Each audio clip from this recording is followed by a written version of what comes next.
ये क्या बात है? पाकिस्तान तरीके इंसाफ गोली का जवाब गोली देंगे और असला हमारे पास भी है, बारूद हमारे पास भी है। पीटीआई की सियासी और कोर कमेटी ने वजीर आला खैबर पख्तूनख्वा अली अमीन गंडापुर के बयानात पर सख्त रद्द अमल देते हुए मामलात को बानी पीटीआई के साथ उठाने का फैसला कर लिया।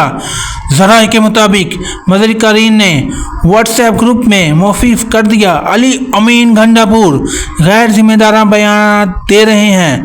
अली अमीन को टिकटॉक की तकसीम के मुतालिक गैर जिम्मेदाराना बयानात नहीं देने चाहिए थे। ज़राए का कहना है कि पीटीआई के मज़ीर-ए-कारीन ने सियासी कोर कमेटी का इजलास बुलाने का मुतालबा कर लिया।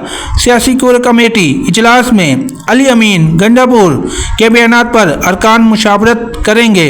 अली अमीन ने एक और इंटरव्यू में कहा था कि बानी पीटीआई ने टिकटॉक की तकसीम पर मज़ीर-ए-कारीन को साजिशी करार दिया है।